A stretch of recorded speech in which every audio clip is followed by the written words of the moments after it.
तो आज के क्लास में हम 12th क्लास के फिज़िक्स के लिए जो परीक्षा में जो आने वाले हो सकते हैं 15 सब्जेक्टिव क्वेश्चन को हम लोग पढ़ेंगे, जो आपके पूरे बुक से हमने लाया हुआ है। लगभग आपका जितने भी चैप्टर है उनसे ये मिलाकर 15 सब्जेक्टिव जो आपका मोस्ट VBI जो आपको परीक्षा के लिए रामबाण साबित होने वाले हैं। तो ये आपका बिहार बोर्ड के लिए है, बिहार बोर्ड के लिए और इंटर परीक्षा 2025 के हम लोग क्या कर रहे हैं, तैयारी कर रहे हैं।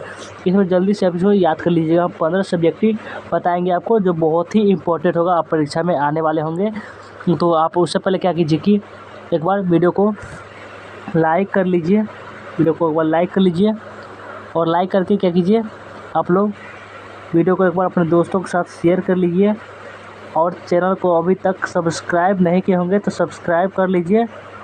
सब्सक्राइब करके ऑल पर कर लीजिए और नोटिफिकेशन ऑन कर लीजिएगा ताकि हमारे वीडियो को नोटिफिकेशन मिलता रहे। और अगर आप व्हाट्सएप ग्रुप में नहीं जुड़े हैं, व्हाट्सएप ग्रुप में अगर आप नहीं जुड़े हैं, व्हाट्सएप ग्रुप में अगर आप व्हाट्सएप ग्रुप में नहीं जुड़े हैं तो डिस्क्रिप्शन में लिंक है, आप वहां से जाकर व्हाट्सएप ग्रुप ज्वाइन कर सकते हैं।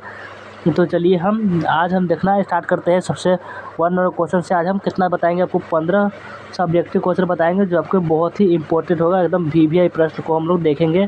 तो चलिए हम आपको इसी वीडियो में याद हो जाने वाली है, इस सभी क्वेश्चन को आप लोग एक अच्छे से देखते चलिए।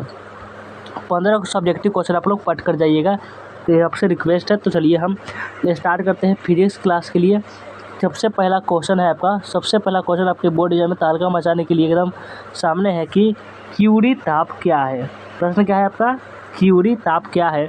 तो क्यूरी ताप क्या होता है, इसका उत्तर लिखिएगा आप कि वह उचित ताप जिस पर लौह चुंबकीय पदार्थ अनुचुंबकीय पदार्थ में बदल जाता है, वह उचित ताप, यानी वह उचित ताप जिस पर लौह चुंबकीय पदार्थ अनुचुंबकीय पदार्थ में बदल जाता है क्यूरी ताप कहलाता है। सबसे आसान डिफिनेशन है यहाँ पे, आपको सबसे इजी डिफिनेशन मिलेगा, आपको थोड़ा सा भी आपको भारी नहीं लगने वाला। क्यूरी ताप क्या है, तो वह उचित ताप जिस पर लौह चुंबकीय पदार्थ अन्य चुंबकीय पदार्थ में बदल जाता है उसे हम क्यूरी ताप कहलाती है।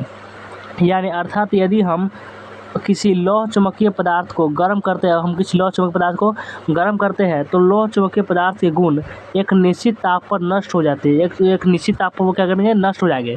तो लौह चुंबकीय पदार्थ अन्य चुंबकीय पदार्थों में बदलने लगते हैं और धीरे धीरे करके पूरा अन्य चुंबकीय पदार्थ बन जाते हैं लौह चुंबकीय पदार्थ। तो इससे हम कहते हैं क्यूरी ताप। क्यूरी ताप क्या होता है, वह उचित ताप, या लिख सकते हैं वह ताप जिस पर लौह चुंबकीय पदार्थ अन्य चुंबकीय पदार्थ में परिवर्तित हो जाता है उसे क्यूरी ताप कहते हैं। सब सिंपल डिफिनेशन आप इतना लिख दीजिएगा तो आपको दिमाग आसानी से मिल जाने वाली है। इतना लिख दीजिएगा, और 5 मार्क्स से पूछेगा तो आप इतना पूरा लिख सकते हैं, पूरा लिखिएगा।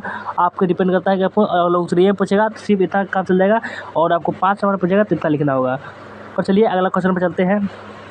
अगला क्वेश्चन आपका है कि अगला क्वेश्चन में 2 नंबर में है, संधारित्र की धारिता किन 2 बातों पर निर्भर करती है। संधारित्र की धारिता किन 2 बातों पर निर्भर करती है।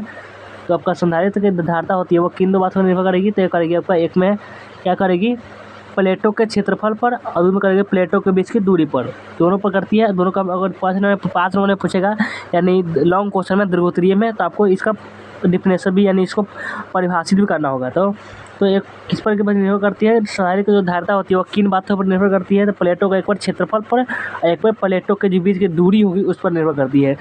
तो प्लेटों के क्षेत्रफल पर निर्भर करेगी, प्लेटों के क्षेत्रफल पर किसी संधारित्र की धारिता प्लेटों के क्षेत्रफल पर निर्भर करती है तथा क्षेत्रफल बढ़ाने पर संधारित्र की धारिता बढ़ जाती है और यह इसके अनुक्रमानुपाती होता है। इसका क्या कहता है, अनुक्रमानुपाती इसके होते हैं।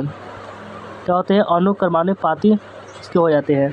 और प्लेटों के बीच की दूरी पर संधारित्र की धारिता प्लेटों के बीच, संधारित्र की धारिता होगी आपके प्लेटों के बीच क्या करेगी, प्लेटों के बीच की दूरी पर भी निर्भर करती है तथा दूरी बढ़ाने पर संधारित्र की धारिता घट जाती है और इसके व्युत्क्रमानुपाती हो जाती है। क्या करते हैं, संधारित्र के बढ़ाने पर इसकी धारिता बढ़ जाती है और यह उसके अक्रमानुपाती हो जाती है। तो यहाँ तक आप समझ गए। और चलिए अगला क्वेश्चन में चलते हैं कि अगला क्वेश्चन में क्या है। अगला क्वेश्चन है आपका, इतना संधारित्र की धारिता किन 2 बातों पर निर्भर करती है। तो संधारित्र धारिता एक करती है प्लेटों के क्षेत्रफल पर और दूसरा प्लेटों के बीच की दूरी पर। तो इसमें था कि प्लेटों के जो क्षेत्रफल पर क्या निर्भर करेगी, तो उसमें वो क्षेत्रफल बढ़ाने पर जब संधारित्र धारिता क्या होती है, बढ़ जाती है और घटाने पर घट जाती है और उससे अक्रमानुपाती होती है। प्लेटों के बीच की दूरी पर क्या होगा, संधारित्र की धारिता प्लेटों के बीच की दूरी पर निर्भर करती है पर तथा दूरी बढ़ाने पर संधारित्र की धारिता घट जाती है तथा इसके व्युत्क्रमानुपाती होती है। और चलिए नेक्स्ट क्वेश्चन पर चलते हैं। नेक्स्ट क्वेश्चन आपका है कि नेक्स्ट क्वेश्चन आपके कीबोर्ड एग्जाम में आ सकती है कि धारा घनत्व क्या है। क्या आ सकती है, धारा घनत्व क्या है। तो धारा घनत्व में है कि उत्तर किस प्रकार से लिखिएगा। तो उत्तर आपको लिखना है कि किसी चालक में इकाई अनुप्रस्थ काट के क्षेत्रफल से होकर जितना विद्युत धारा प्रवाहित होता है उसे धारा घनत्व कहलाता है। धारा घनत्व किसे कहते हैं, तो किसी चालक में इकाई अनुप्रस्थ काट से क्षेत्रफल से होकर जितना विद्युत धारा प्रवाहित करती है उसे धारा घनत्व कहते हैं। किसी चालक यानी किसी भी चालक से होगा और अनुप्रस्थ काट के क्षेत्रफल से लेकर जितना विद्युत धारा प्रवाहित करेगा उससे उसका धारा घनत्व हो जाएगा। तो यह था आपका 4 नंबर प्रश्न में। अब देखते हैं कि 5 नंबर प्रश्न में क्या था। ये भी आपके बोर्ड एग्जाम के लिए इंपॉर्टेंट था, ये भी इसका VBA लिख दीजिए, ये आपको निश्चित रूप से याद कर लीजिएगा। और यह था आपका। अब चलते हैं 5वां नंबर प्रश्न में है कि 5वां नंबर प्रश्न में यह है आपके है कि विद्युत द्विगु आघूर्ण को परिभाषित कीजिए। इसका SI मात्रक को आपको लिखना है। तो विद्युत द्विगु आघूर्ण क्या होता है, ये आपका 2024 बोर्ड एग्जाम में पूछा जा चुका है। बहुत सारे प्रश्न जो पूछा जा चुका है और आपके 2025 एग्जाम के लिए आने भी हुए सामने क्वेश्चन हो सकते हैं। तो इसमें है कि 5 नंबर में कि विद्युत द्विगु आघूर्ण को परिभाषित कीजिए, इसका SI मात्रक लिखिए। तो विद्युत द्विगु आघूर्ण के किसी एक आवेश, क्या होगा, वैद्युत द्विगु आघूर्ण के किसी एक आवेश तथा उसके दोनों आवेशों के बीच की दूरी के गुणनफल को वैद्युत द्विगु आघूर्ण कहते हैं। वैद्युत द्विगु आघूर्ण किसे कहते हैं, तो वैद्युत द्विगु के किसी एक आवेश तथा उसके दोनों आवेशों के बीच की दूरी के गुणनफल के विद्युत द्विगु आघूर्ण कहते हैं। और इसका SI मात्रक होता है क्या, इसका SI मात्रक होता है कूलम्ब मीटर यानी CM भी इसको हम बोल सकते हैं। और चलिए अब नेक्स्ट क्वेश्चन पर चलते हैं। नेक्स्ट क्वेश्चन आपका है क्या, नेक्स्ट क्वेश्चन आपका 6 नंबर में है कि ये भी आपको बहुत ही इम्पोर्टेंट यानी VBI प्रश्न है। इसको भी आप एक बार देख लीजिएगा अच्छे से, क्योंकि आपको हम जितना 15 बताने वाले 15 आपको VBI चुना हुआ प्रश्न है। इसमें से कोई ऐसे नहीं कीजिएगा, आप लोग हमेशा हमें याद कर लीजिएगा निश्चित रूप से। तो शंट के 2 उपयोग को लिखिए। शंट का उपयोग ये भी बहुत बार पूछा गया है, अनेकों बार क्वेश्चन पूछे जा चुके हैं। तो शंट के उपयोग को लिखिए। तो शंट का उपयोग तो कैसे लिखना है, लिखिएगा शंट का उपयोग निम्नलिखित है, लिख दीजिएगा और 2 लिख दीजिएगा, आपका काम खत्म। तो 2 में लिखिएगा शंट लगातार किसी भी धारामापी को एमीटर में परिवर्तित किया जा सकता है। क्या लिखिएगा कि शंट लगाकर हम किसी भी धारामापी को किसी भी परास के एमीटर में परिवर्तित कर सकते हैं। और 2 नंबर में लिखिएगा कि यह धारामापी की कुंडली को जलने से बचाता है। यह धारामापी की कुंडली को जलने से भी बचाता है। और शंट का एक उपयोग होता है कि शंट लगा किसी भी धारामापी को एमीटर में परिवर्तित किया जा सकता है। और दूसरा, यह धारामापी की कुंडली को जलने से बचाता है। हमने 6 नंबर प्रश्न में हम लोग देख लिए।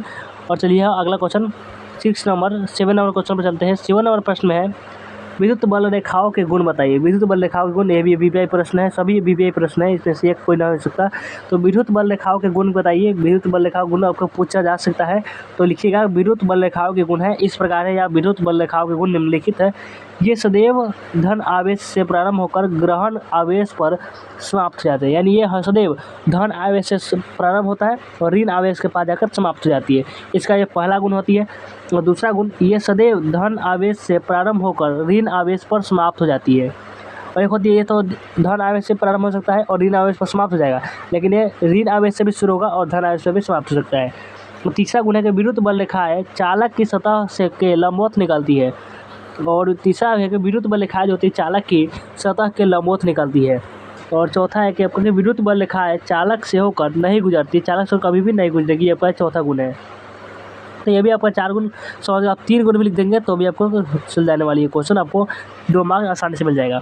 और चलिए अगला क्वेश्चन 8 नंबर में है। 8 नंबर प्रश्न में आपका है कि प्रकाश के व्यतिकरण के लिए शर्तों को लिखिए। प्रकाश के व्यतिकरण के लिए कितनी शर्तें हो सकती है आपको लिखनी है। तो प्रकाश के व्यतिकरण के लिए शर्तों को कैसे लिखेंगे, तो चलिए हम वो सब देखते हैं। तो आपका जितना भी क्वेश्चन बताते चल रहा है वो सबको क्या कीजिएगा, आप लोग कंप्यूटर पे नोट कर चलिएगा, जिससे आपको याद लिखते हैं आपको याद हो जाएगा, आपको रटने की जरूरत नहीं पड़ेगी। तो चलिए हम ये भी क्वेश्चन देख लेते हैं। 8 नंबर प्रश्न में है आपका कि प्रकाश के व्यतिकरण के लिए शर्तों को लिखिए। तो प्रकाश के व्यतिकरण की शर्तें निम्नलिखित है। और 1 नंबर देखिए इस प्रकार से लिखना स्टार्ट करिएगा कि प्रकाश के 2 काला संबंध स्रोत होना चाहिए। प्रकाश के 2 काला संबंध स्रोत होना चाहिए। और 2 में लिखिएगा प्रकाश स्रोत को एक वर्षीय प्रकाश स्रोत होनी चाहिए। प्रकाश स्रोत को एक वर्षीय प्रकाश स्रोत होनी चाहिए। और तीसरा में लिखिएगा दोनों कला संबंध स्रोत एक दूसरे के काफ़ी करीब होनी चाहिए। कितने कहते हैं, एक दूसरे के काफ़ी करीब होनी चाहिए दोनों कला संबंध। और दूसरा था कि प्रकाश स्रोत को एक वर्षीय पदार्थ यानी एक ही रंग के प्रकाश होना चाहिए। और प्रकाश के 2 कला संबंध स्रोत होने चाहिए। ये सब आपका था। 3 नंबर आपने समझ गए, 3 नंबर और 2 नंबर इस सब आपको इस प्रकार से लिख दीजिएगा तो आपको फुल मार्क्स मिल जाएगा। और चलिए अगला क्वेश्चन आपका है 9 नंबर प्रश्न में है थॉमसन प्रभाव क्या है। थॉमसन प्रभाव क्या है ये भी आपको पूछा जा सकता है। तो थॉमसन प्रभाव लिखिएगा कि थॉमसन प्रभाव क्या है। तो आपको लिखना किस प्रकार से लिखे, चलिए देखते हैं। लिखना आपको इस प्रकार से है कि आप इसे दे दीजिएगा उत्तर और लिखना स्टार्ट करिएगा। लिखिएगा कि जब एक असमान गर्म कंडक्टर के माध्यम से धारा प्रवाहित होती है, जब एक असमान गर्म कंडक्टर के माध्यम से धारा प्रवाहित होती है तो धारा के प्रवाह की दिशा के आधार पर कंडक्टर की लंबाई के साथ गर्मी विकसित या अवशोषित होती है। इस प्रभाव को थॉमसन प्रभाव कहते हैं। किसे कहते हैं थॉमसन प्रभाव? तो जब एक असमान गर्म कंडक्टर के माध्यम से धारा प्रवाहित होती है तो धारा के प्रवाह की दिशा के आधार पर कंडक्टर की लंबाई के साथ गर्मी विकसित या अवशोषित हो जाती है। इसे प्रभाव को थॉमसन प्रभाव कहते हैं। क्या कहते हैं? थॉमसन प्रभाव, इसे थॉमसन प्रभाव कहते हैं। और चलिए अब 10 नंबर प्रश्न में है कि आपका 10 नंबर प्रश्न में है कि ये भी आपको बहुत ही MBBI इसको आप कह सकते हैं MBBI ये प्रश्न है आपको ये, ताकि बहुत तरह पूछा गया है और आपको पूछा जा सकता है। तो एनालॉग और डिजिटल सिग्नल क्या है? क्वेश्चन क्या है आपका कि एनालॉग और डिजिटल सिग्नल क्या है? तो उत्तर लिखिएगा कि एनालॉग लिख दीजिएगा और लिखिएगा कि एनालॉग समय के साथ लगातार परिवर्तित, एनालॉग जो होगा आपका यह एनालॉग है कि एनालॉग और डिजिटल सिग्नल क्या है? तो एनालॉग लिख दीजिएगा, लिखिएगा एनालॉग समय के साथ लगातार परिवर्तन की क्रिया करने वाले सिग्नल यानी संकेत को हम एनालॉग सिग्नल कहते हैं। एनालॉग सिग्नल किसे कहते हैं कि एनालॉग सिग्नल समय के साथ लगातार परिवर्तित होती रहती है, लगातार अपनी कोई एक सिग्नल स्थिर नहीं रहेगा, लगातार परिवर्तनशील होती है जो सिग्नल को यानी संकेत को हम एनालॉग संकेत कहते हैं। यह सिग्नल समय के साथ किसी भी वैल्यू में परिवर्तित होने में सक्षम होते हैं, यानी ये समय के साथ किसी भी वैल्यू में परिवर्तित हो सकते हैं। इसके अंतर्गत ध्वनि, तापमान, थर्मामीटर इत्यादि आती है। इसके अंतर्गत क्या आती है कि ध्वनि आती है यानी म्यूजिक, तापमान यानी टेम्परेचर और थर्मामीटर इत्यादि इसके संपर्क में आती है। और एनालॉग संकेत समझिए कि एनालॉग किसे कहते हैं, और डिजिटल समझिए कि डिजिटल किसे कहते हैं। डिजिटल है कि डिजिटल सिग्नल ऐसा सिग्नल है जो असंतत यानी डिस्क्रीट मूल्यों के क्रम के हिसाब से डेटा को प्रदर्शित करता है। मतलब यह एक ऐसा संकेत है जिसमें समय के साथ असतत स्तर होते हैं। तो ये भी समझिए कि एनालॉग सिग्नल और डिजिटल सिग्नल क्या होता है। एनालॉग में है कि एनालॉग समय के साथ क्या परिवर्तित होती रहती है, लेकिन डिजिटल से ऐसा संकेत है जो असतत मूल्यों के क्रम में हिसाब डेटा को मतलब प्रदर्शित नहीं करती है, मतलब एक समय के साथ परिवर्तित होती रहती है, वे नहीं होती है। तो आप समझ गए, सिंपल सा है। आप सब आसान डेफिनेशन आप समझ गए होंगे। और चलिए अगला क्वेश्चन आपका है 11 नंबर प्रश्न में है परावैद्युत शक्ति एवं आपेक्षिक परावैद्युतांक को परिभाषित करिए। फिजिक्स का आपका 11 नंबर प्रश्न है। 15 नंबर क्वेश्चन देखेंगे हम। ये परावैद्युत शक्ति एवं आपेक्षिक परावैद्युतांक को परिभाषित करिए। तो उत्तर लिखना है आपको। परावैद्युत शक्ति पर लिख दीजिएगा परावैद्युत शक्ति क्या होती है। तो परावैद्युत शक्ति में वैद्युत क्षेत्र का तीव्रता का वह अधिकतम मान जहाँ तक परावैद्युत माध्यम अचालक बना रहता है परावैद्युत शक्ति कहलाता है। परावैद्युत शक्ति किसे कहते हैं? तो वैद्युत क्षेत्र का तीव्रता का वह अधिकतम मान, वो सबसे ज़्यादा वाला मान जहाँ तक परावैद्युत माध्यम अचालक बना रहता है, यानी वहाँ पर अचालक बना रहता है, वह परावैद्युत शक्ति कहते हैं।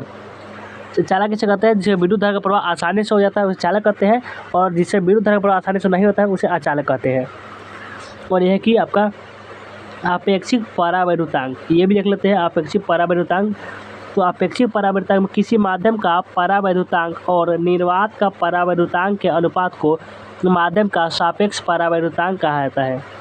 क्या कहता है? आपेक्षिक परावैद्युतांक किसी माध्यम का परावैद्युतांक और निर्वात के परावैद्युतांक के अनुपात को माध्यम का आपेक्षिक परावैद्युतांक कहा जाता है। ये था आपका 11 नंबर प्रश्न को आपका राइट आंसर इस प्रकार से आप लिख दीजिएगा। और चलिए अब नेक्स्ट क्वेश्चन पर चलते हैं। नेक्स्ट क्वेश्चन आपका 12 नंबर में है। 12 नंबर बहुत ही आसान प्रश्न है कि कण के गुण को लिखे। कण क्या होता है? तो एक लिखे कण के गुण निम्नलिखित है। एक नंबर में लिखा कि इस पर धनात्मक आवेश यानी +2 इलेक्ट्रॉन -1 के बराबर होता है। क्या होता है कि इस पर धनात्मक आवेश यानी +2 इलेक्ट्रॉन और -1 के बराबर होता है। इसका भेदन क्षमता कम होता है। इसका क्या होता है? भेदन क्षमता यानी भेदने की क्षमता सबसे कम होती है। ये विद्युत तथा चुंबकीय क्षेत्र से निक्षेपित हो जाता है। यह विद्युत एवं चुंबकीय क्षेत्र से क्या होता है? निक्षेपित हो जाती है। और देखते हैं कि ये था आपका 12 नंबर क्वेश्चन, जो बहुत ही ईजी था, बहुत ही आसान था, आप अच्छे से समझ गए। और आपका 13 नंबर प्रश्न यानी 14 नंबर प्रश्न है आपका कि भू तरंग क्या होती है। तरंग किससे, तरंग आपका जो चैप्टर है उससे आपका है भू तरंग क्या होती है। तो आंसर मिलना कि भू तरंग संचार में रेडियो तरंगें पृथ्वी की सतह से गुजरती है। भू तरंग संचार में रेडियो तरंगें जो होती है पृथ्वी की सतह से गुजरती है। पृथ्वी की सतह से गुजरने वाली रेडियो तरंगें को ये भू तरंगें कहते हैं। जो पृथ्वी की सतह से जो भी तरंगें जो गुजरती है उसे ही हम भू तरंग कहते हैं। भू तरंग किसे कहते हैं? भू तरंग संचार में रेडियो तरंगें पृथ्वी की सतह से गुजरती है। पृथ्वी समझ लीजिए कि यहाँ पे अगर पृथ्वी है तो यहाँ से सतह गुजर रही है, तो भू तरंग संचार में रेडियो तरंगें पृथ्वी की सतह से गुजरती है। पृथ्वी की सतह से गुजरने वाली रेडियो तरंगें को ही भू तरंग कहते हैं। और जैसे तरंग जो गुजरना है इसको हम क्या कहते हैं? इसको हम लोग भू तरंग कहेंगे, इसको हम लोग भू तरंग कहते हैं। तो भू तरंग किसे कहते हैं आप समझ गए। और चलिए अब नेक्स्ट क्वेश्चन आपका चलते हैं कि 15 नंबर क्वेश्चन है, जो अंतिम क्वेश्चन है फिजिक्स का। नाभिकीय बल क्या है? नाभिकीय बल क्या है, इसके गुणों को लिखना है। नाभिक के भीतर उपस्थित वह प्रबल आकर्षक बल जो न्यूक्लियनों, न्यूट्रॉनों और प्रोटॉनों को परस्पर बांधे रखता है उसे नाभिकीय बल कहते हैं। और इसका गुण होगा नाभिकीय बल आकर्षक बल होते हैं। अरबी में है नाभिकीय बल अत्यंत लघु परासी बल भी होते हैं। और नाभिकीय बल अवैद्युत और अगुरुत्वीय भी होते हैं। और नाभिकीय बल अत्यंत प्रबल यानी मजबूत भी होते हैं। तो ये था 15 नंबर प्रश्न। आपको ये 15 नंबर प्रश्न तक आपको क्लियर हो गया। तो चलिए आपको 15 नंबर क्वेश्चन रहने देते हैं और चलिए अब मिलते हैं फिर किसी नेक्स्ट वीडियो में।